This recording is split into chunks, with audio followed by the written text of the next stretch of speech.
This video was made possible thanks to my friends at Equinox Chevrolet GMC.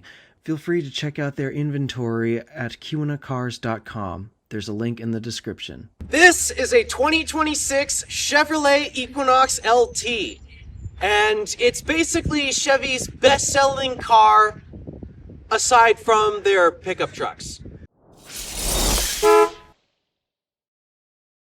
I mean, it should be obvious that this is Chevrolet's best-selling car. I'm saying car, forget the truck. We're talking cars here, not truck. The most popular Chevy that sells today is this, the Equinox. And you might recognize that by you seeing them all over the roads all the time. And I mean, these things sell for good reason. They're actually amazing cars. If you can get over the fact that it's an SUV, which is my problem. At least. Yep, I gotta put this bias in there. I'm not a fan of crossovers. I just gotta let you guys know that. But for those of you who are into crossovers, yeah, this is literally the best-selling one in GM's lineup. Well, the terrain was pretty okay, but I think the terrain's better in my opinion, especially when we go through a lot of what this has to offer. But this car's not particularly terrible. In fact, one of my personal friends just bought one of these a couple weeks ago. And so, a big reason why I'm making this video right after the terrain video that I just did is primarily because she needs some help figuring out the car, because GM made a lot of dramatic changes to how they do some software things and various other stuff. And so, yeah, I'm gonna share my friend this video and hope that it helps out a lot. But either way, I basically addressed this is Chevy's best-selling vehicle. How about we take a tour and see why? But first, as always, you gotta cover the spec dump. Starting off with our spec dump, the Equinox offers two different powertrain choices, one of which is a front-wheel drive with a 1.5-liter turbo i4 that produces up to 175 horsepower and 184 pound-feet of torque. This is sadly and unfortunately mated to a CVT transmission, which those things absolutely suck. Though this powertrain setup does net you out about 26 miles per gallon in the city, 28 on the highway, and 27 combined, according to the EPA, and it has a maximum tow rating of around 800 pounds. Should be pretty easy to guess why. But the powertrain that I have a feeling most people are probably going to go for is the all-wheel drive with the same 1.5-liter turbo 4-cylinder with 175 horsepower, though due to differences in gearing, we can get 203 pound-feet of torque out of this, and this is because it's hooked up to an 8-speed automatic transmission, which is hilariously a downgrade from last generation. Actually, last gen had a 9-speed automatic transmission, but now we're down to 8 gears. That's a weird change. And in terms of our fuel economy, according to the window sticker on this particular car, I found it gets about 25 city, 29 highway, and an average of 26 combined, according to the EPA, with a max tow rating of 1,500 pounds. Yeah, these compact crossovers are not meant for towing. In terms of our pricing structure, we'll start off with the LT front-wheel drive that starts at just $5 under 30 grand MSRP. And then, I should point out, all-wheel drive is basically an additional $2,000 on top of all of these trims. So yeah, front-wheel drive basically starts at 30 grand. Your active and your RS, funnily enough, start at the exact same price of $34,395 MSRP. And again, if you add all-wheel drive on top of that, just add an extra 2 grand to the price. In terms of today's tester, I have the LT all-wheel drive with a starting price of $31,995 MSRP. And in terms of options, we do have an optional interior, though the window sticker isn't reflecting this properly, so I'm not sure where the additional optional equipment is on that, but it's somewhere in here.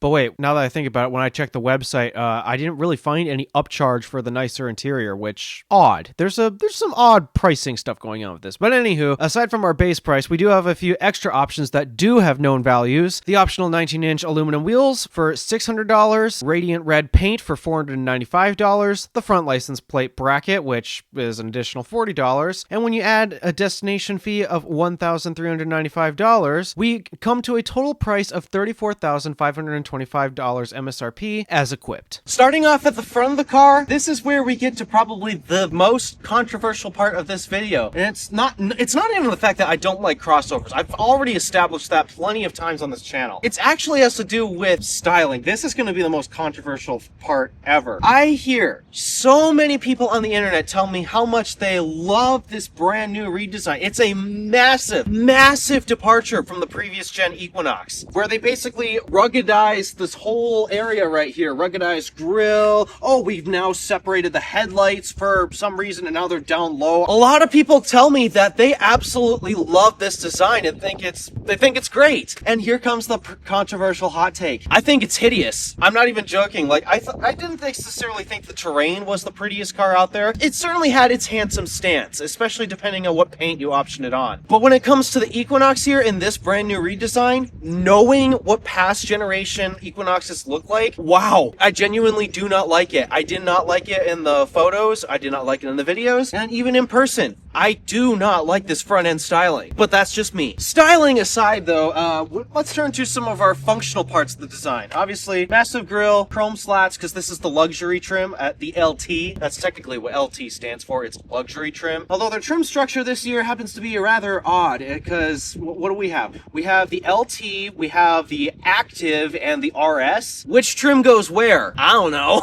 That's what the spec dump's for. But we do have at least a beautified version of this awful design, because believe me, it gets worse than this. But coming to our headlights here, this is another part that ruins the design for me. This is where they stick the LED turn signal and daytime running light in. It's fine, it works, it functions, but your actual main headlights are down here. It's a common trend that a lot of automakers have started doing. I know Chevrolet in particular has been doing this a lot, but a lot of automakers have started using the design trend of, oh, let's separate the daytime LEDs into different clusters and all that. To me, now you're just making a mess. But nonetheless, okay, yeah, our daytime running light and / turn signal is LED and is right here. And I am pleased to say that we have 100% LED lighting for your headlights. It's also because they cheaped up by saying, no, you don't get fog lights. No fog lights available. But hey, it's all LED.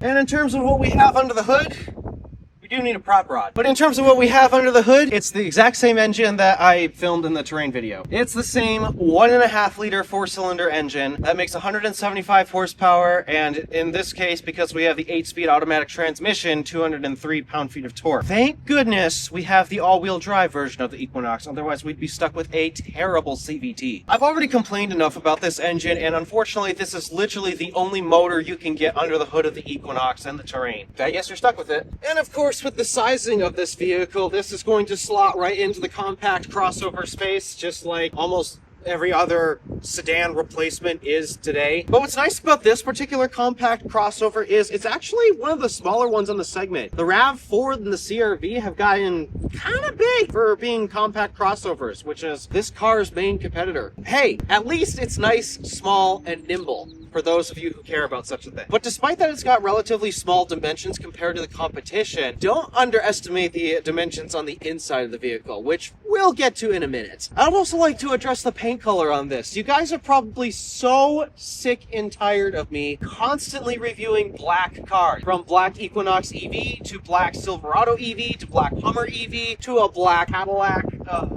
XT5 that I recently reviewed, and a black GMC Terrain. So finally, we have another color, and GM calls this, according to the window sticker, Radiant Red Tint Coat. Actually, despite that, I'm not a fan of the shape and general design of this car, considering how big of a departure it was from the already beautifully designed previous gen Equinox. The one redeeming quality of this is the paint color. That's the only redeeming quality it has in the looks department. Other than that, wow, I genuinely do not like the way this car is designed. I'd also like to note that our fuel door happens to be on the driver's side. It sucks that I literally have to note this because we haven't universally agreed that fuel doors all belong on the driver's side of the vehicle. It is capless. I don't recall the size of the fuel tank off the top of my head, but it is the exact same size as the Terrain. And I also have some good and bad news to report in regards to our taillights, because of course, I always discuss taillights, and you guys know what I discuss taillights about, unless you're new to the channel. See, I have a little test that all taillights need to pass, otherwise I just go crazy. So the first element to these taillights that they need to pass is, are they 100% LED? And let me see, we got LED brake lights and turn signals, and from what I can tell, yep, those are LEDs for your reverse lights right there. Alright, our taillights, yes, are 100% LED, but that doesn't mean they pass the test. The test is, do they separate the brake light and the turn signal and make sure that the turn signal is amber? Considering that the hazards are on right now and I'm seeing both the brake light and the turn signal flashing, they Still have yet to fix this. But annoying taillights aside, I guess now we finally come to the trunk here, where we do have a power tailgate on the LT. I don't know if it's standard equipment on the LT, but we do have one this time around. And let's see what we've got for amenities back here. I see that apparently there's an optional cargo cover that you can retract, but it is not installed. What do we have under the floor here? We have a spare tire. Good. I like to see spare tires. And we also have regular extra sub-trunk storage if you care to have some. And what else do I see for amenities? I see a 12-volt power outlet. We got cargo illumination on the sides instead of up here. I typically prefer to see it up here because those can be easily blocked, but nonetheless, that's our trunk amenities. But now, let me take my sandals off so I can get in to size the trunk, where I use myself for scale. So the weird thing is, compared to the Terrain that I reviewed, which I would think would have the same exact trunk size, this feels a lot smaller for some reason. The floor feels the exact same length, but I don't know. I feel like I got a little less headroom, and the taper to the trunk lid here is kind of coming in a little closer, so I'm not exactly sure what the design discrepancy is. But yeah, I do feel like I got just ever so slightly less cargo space in here, judging by where my head is. But yeah, I'm right up against the seat, and this isn't absolutely terrible. I've been in worse cargo spaces than this. Equinox EV, to name an example. One disappointment that I do have, though, is that they got rid of the handles on the sides of the vehicle that would help fold the seats down. So that means you do have to reach across and manually fold the seats down, like so. But when you do manually fold the seats down, the reason why I do this is primarily because I wanted to see what the car camping ability is like. That's kind of why I measure myself in the cargo area for scale. Now, albeit I'm short, I'm 5'8", but if you can find something to fill in the space here, because my head's kind of off the back seats here, I mean, it works, just I wouldn't recommend doing this often. There we go.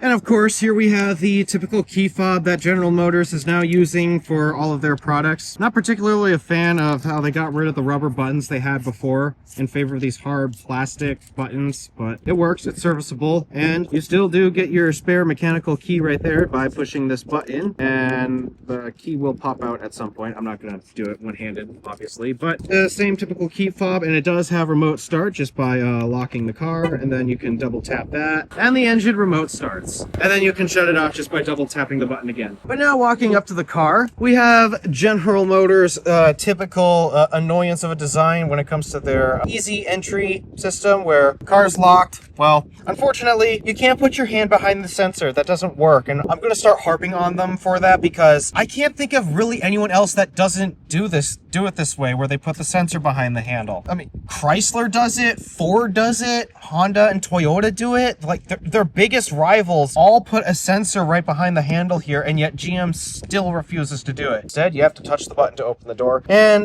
my complaint on the Terrain with the door handle last time around still continues. I don't like that I can't just pivot my hand like that, and instead I have to pull the whole thing. It's an awkward movement for me, but I'm me, and I'm nitpicky. And in terms of our interior here, I don't know if we have any other interior color options aside from this jet black, but yeah, we got another jet black interior. But this time, despite this being a Chevy, this is actually really nice leather, not gonna lie. I'm genuinely shocked by the quality of the leather in here. It's actually not that bad, but yeah, nice leather seating. Got, it appears 8-way power adjusting seats with, is this 4-way or 2-way? 2-way lumbar. And to get in, let's see the step in height. It's a little high up for me because I'm short, but step in height is not the worst. I've been in worse step in height vehicles. Door thunk sounded pretty nice, shows quality. And all right, to start the car, basically, it's the same process as every other car for the past how many years. You put your foot on the brake and you push the button.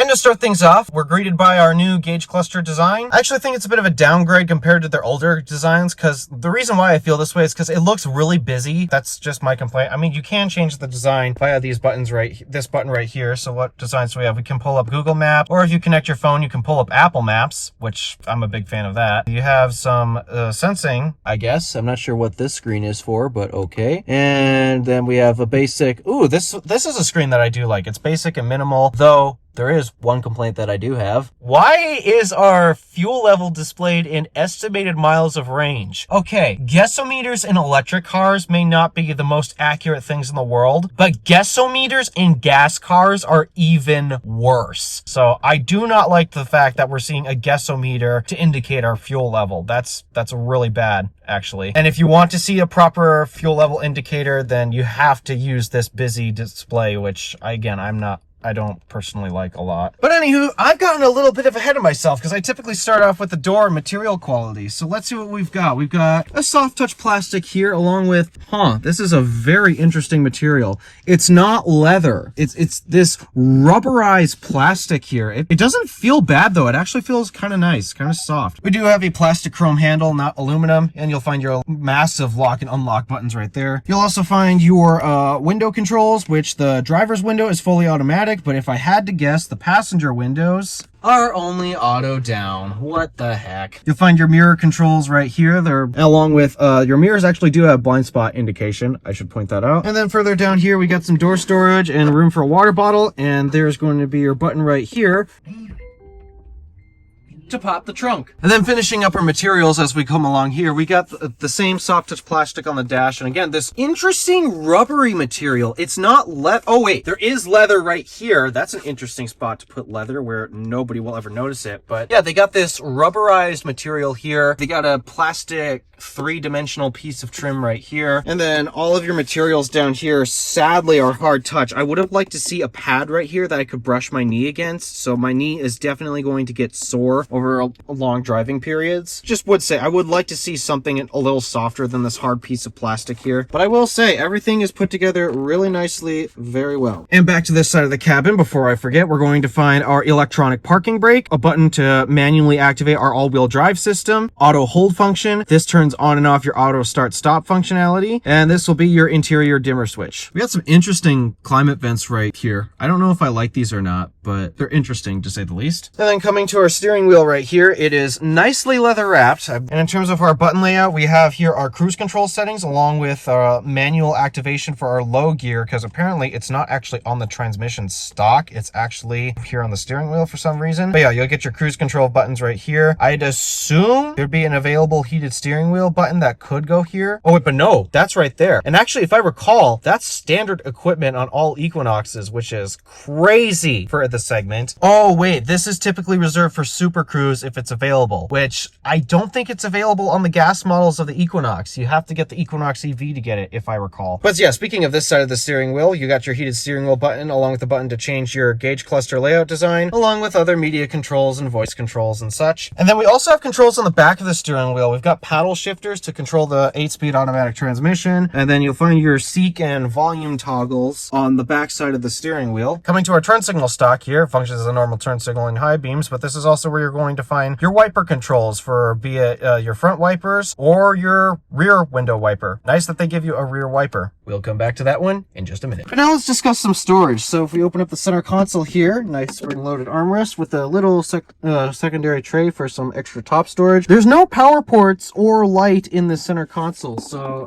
I hope that you're not looking for anything in the dark. And yeah, don't expect to be able to plug anything in there. You're not going to find any ports. Got some nice cup holders here along with a bin to store keys or who knows what. And then we got our drive mode selector right here, which let's actually go through the drive modes available to us. So if I recall, oh no, they put them in this screen for some reason. So we have our normal drive mode, which yeah, it sounds exactly what it sounds like. We then have our off-road mode, which let me tell you, this thing is not going to do any serious off-roading. And then snow and ice, which I don't see it disabling traction control, because in snow and ice you do not want traction control on, which I guess I should probably take us to some of the controversial parts of this system, where in order to turn on such and such like that, a lot of our physical buttons have moved here into this control menu on the screen, and this is where you'll find your traction control. So actually, let me go back to snow and ice. That's normal, off-road, snow and ice. Okay, does it turn it off? It does not. That's bad, GM. If you're going to use snow and ice, you need to turn off traction control, because it does not work with snow and ice. But anywho, back to storage, because that's what I was on. We have a wireless phone charger here for your smartphone that's Qi compatible. Another bin of storage right here, and a USB-C and a Type-A port. Next up, we have our climate control system where it's dual zone automatic. And what's nice about this particular setup is actually all of the controls are right here on this panel. You do not have to go into the infotainment system to adjust anything. And also along this column here, you'll find your 3-stage heated seats. And I'm surprised that despite this being the luxury trim, we don't actually have air-conditioned seats available. That's odd to me. In order to get AC seats, you have to go for the RS or the Active, which is very bizarre. You'd think the luxury model would have that as a luxury option, but no, it is strangely missing on this vehicle. And I guess that takes us to the audio system, so let's have a sample.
Sound quality leaves a lot to be desired. But then again, I'm an audiophile, so I do care about sound a lot. This is the base sound system. I don't know if there is a Bose system available for this, because as I found out with the Equinox EV, there is no Bose audio system. But with how bad this sound system sounds, I really do actually hope they have a premium system available. Okay, it's not like unlistenable or anything, but at least from what I can tell, the vocals and the mids, they're not really all that clear. It's just a lot of bass and tinny, and the system is just not very well tuned. In fact, you know what? Let's actually go to the infotainment system here and see if there's a way to adjust the EQ settings, because that would be very much appreciated. And from what I'm seeing, okay, would it be in settings? Connections, vehicle... I don't think sound would be in here. Oh, that's where Teen Driver is. Rear seat reminder, that is going off because that is really annoying. Yeah, and I guess this will take us to the infotainment system, which we will do a deep dive on, but I'm looking to try to find anything to tune that sound system because, oh, does it sound bad. Audio settings, it's right at the top. How did I miss that? Sound, equalizer. So we can adjust the sound system. I don't know if it will completely fix it, but yeah, not particularly happy with how this sound system is tuned at its default. Just gonna point that out. But anywho, that takes us to the main infotainment system right here. And so what do we have here? We got our main page here, which I really don't understand why this is the main page, because this doesn't really contain anything that you'd use, like maps, phone, audio. That's the stuff you'd use most commonly, and it's on the second page. What? I mean, okay. In fairness, maps, audio, and we do have a little somewhat home screen here, if sort of. But this infotainment system is actually a lot more advanced. And something I'm going to point out real quick because this drove me nuts in every other Chevy EV product. They use a different volume knob. This is the volume knob in this car, but in the Chevy Equinox EV and the Silverado EV, they have a giant knob with the screen in here, and the power button would be on top. Thankfully, it's built into the knob where it belongs. So now I can rest my hand on the tablet right here when selecting things. Nice. We're going to first start off here with vehicle status, where you can monitor almost everything, like your air filter life, your oil life, what's here? Battery voltage. You can monitor your tire pressures at each tire, brake pads life, so that way you know when to service them. That's for the rear wheel back there. More tire pressures. Oh, and rear brakes. So they separate your individual front and rear brakes because those don't wear the same. We'll also get a maintenance screen that kind of sums it all up in one page, so that way you don't have to search search around the entire thing. So yeah, you can see all of your tire pressures, your brake pads, air filter, and oil and such. And then we come to some gauges where we can monitor some other things that the main gauge cluster strangely doesn't display, like your coolant temperature, your oil temperature, battery voltage, oil pressure. Are there multiple pages? Nope, it's just these. That's it. And then this is funny enough where you actually set your trip information. This is where you go to reset that to measure all of your trips and your miles per gallon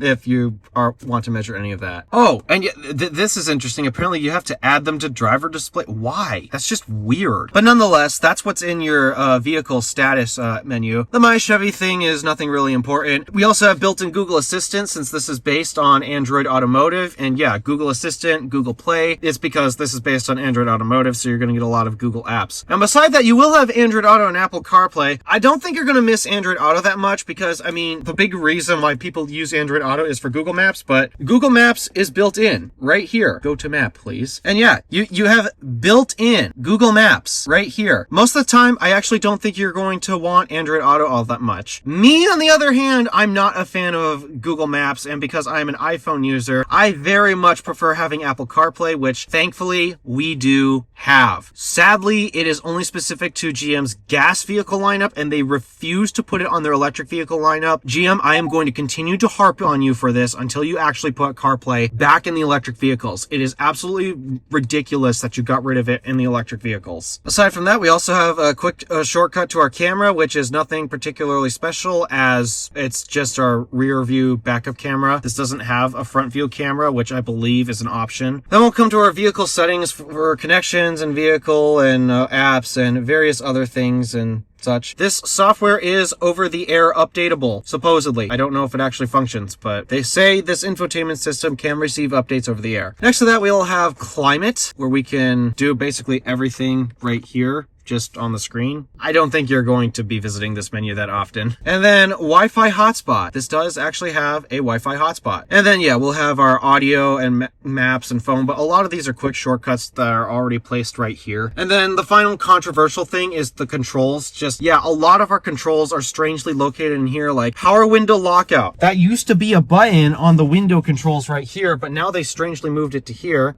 They give you another quick camera shortcut access.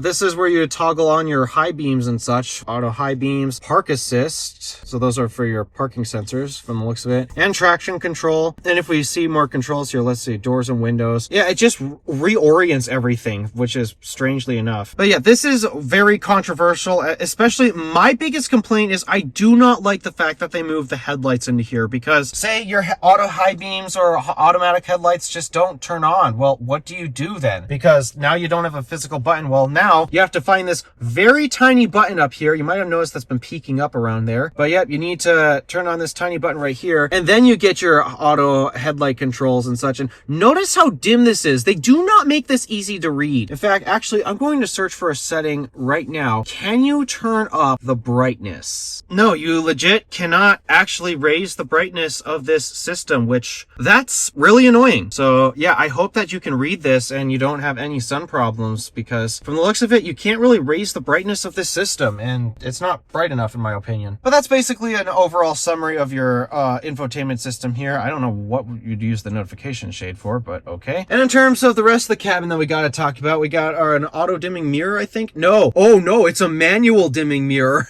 You don't even get auto dimming on this thing. What? You'll find your OnStar controls along with your hazards button right there. Your dome lighting is LED, and once again, they don't just have a button right there that you can push to turn on all of the interior lighting. You have to go into the system to do it. And then we have the optional panoramic sunroof. Why did it stop there? We can open further. Yeah, absolutely lovely. I love to see a panoramic sunroof, and the roof does indeed tilt open, and you can also slide the whole thing back. And as you can see, we do actually have a wind buffer right here, which helps reduce wind noise. So that's nice. And right above that, we'll have our sunglasses holder. We happen to be missing universal remotes. If I had to guess, no, they're not in here. Oh, yep, they are. Universal remotes. Yep, they force you to go through this stupid control thing again. In terms of our sun visors, we do have a vanity mirror with LED illumination. The visor is detachable and it does extend. And does the passenger sun visor have the same thing? Vanity mirror with illumination. we detach and extend.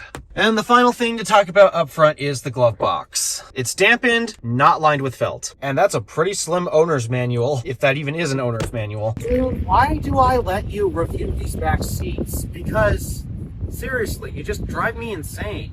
Because it's my job to annoy you. Really? Uh-huh.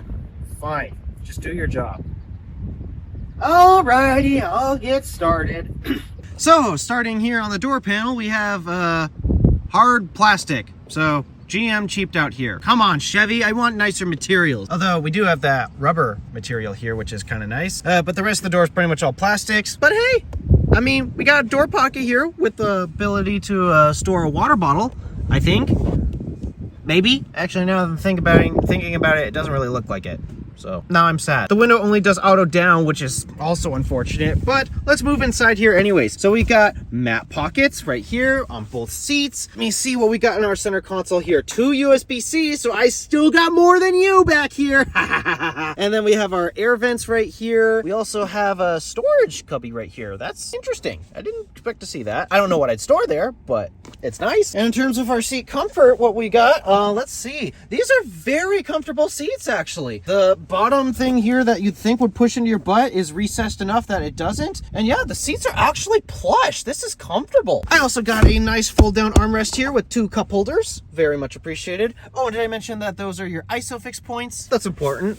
And now it's time to measure our back seat space. So the driver is set for me, basically, 5'8", and ooh, I mean, it's okay. Space is actually fairly okay. I got plenty of knee space. My feet can slide under the seat. Good. Floor right here is flat for the middle seat, so the middle passenger will very much appreciate that. And then if we slide here with the seat scooched all the way back, I still got a couple inches of knee room. I'm not digging into the seat, although I'm not tall, so beware taller drivers. Oh, also I learned this seat is manual operated completely. Only that one's powered. So I've already driven a vehicle with this similar powertrain before, but for the sake of completeness, I obviously have to test drive the car. Brake pedal feels exactly the same, completely identical to that Terrain that I reviewed a couple weeks ago. And yeah, just getting off the line, it's pretty much the same powertrain as the Terrain, where in that review I basically summed it up as it's just barely adequate, where I don't know, the size of the 4-cylinder, it's 1.5 liters, which is even smaller than the 4-cylinder in my sedan. I don't even think it's even that much more powerful than this. That in combination, somehow we got a downgrade in the transmission for this generation Equinox. The previous one actually used to have a 9-speed available, but now we only got 8 gears. And if you only get front wheel drive, then you're stuck with the CVT, which is even worse. This is a bit of a rough section. Let's see how the suspension handles these bumps.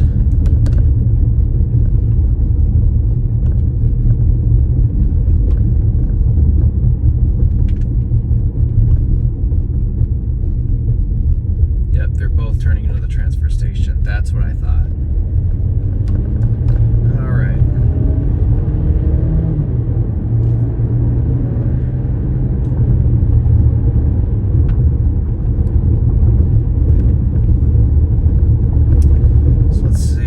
Do we handle the corner here?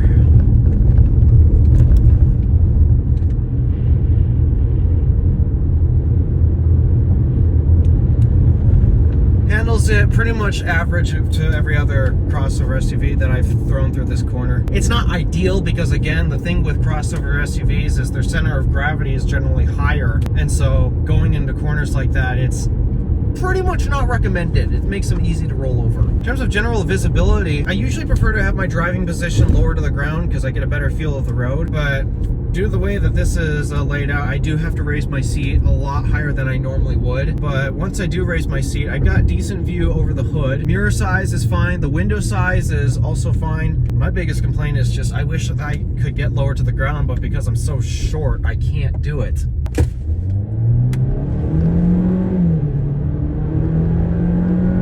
Not very. That's 60. And yeah, that's just where my complaint just comes in. The powertrain just doesn't feel adequately sized for this type of vehicle. It's just 1.5 liters feels like it's made for a very, very small car. it's just too small for this, because in order for that 1.5 liter to produce the power necessary to get this going, well, it's got to be super high up in its rev range, and you heard that on camera. It's just, it has to work so hard to get you there. It will get you there. It's just, I don't like that it has to work so hard. It worries me for reliability reasons, and yeah, I just think the engine size is so small. And another downside that I've learned with older car that had a underpowered engine for it, because you have to get so high up in the rev range, your fuel economy takes a serious hit, especially in stop and go traffic. And you'll notice in terms of the fuel economy rating for this car, it's actually below the competition. It's not horrible, it's completely livable, but just because you got to get up in that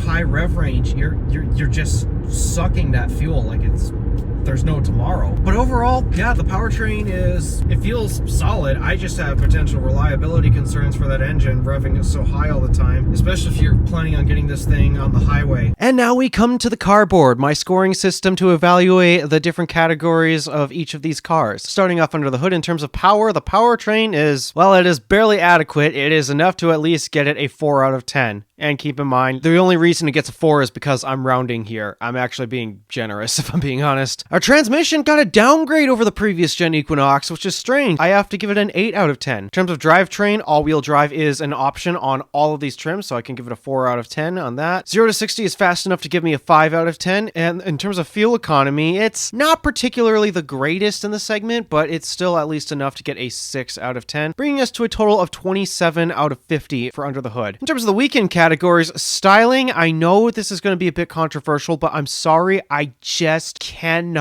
stand the looks of this. It does not look good at all. In general, it's not going to be attractive to any car enthusiasts and such. It's an Equinox and it's got bland and ugly styling. I have to give it a 2 out of 10. I can't give it higher than that. I'm sorry. Visibility, on the other hand, visibility is pretty darn good out of this car, and I gave it a 5 out of 10. Handling, it's a crossover. It's not made to handle well, and as a result, it's not completely dangerous or anything, but yeah, I'm giving it a 4 out of 10 on this one. Fun factor?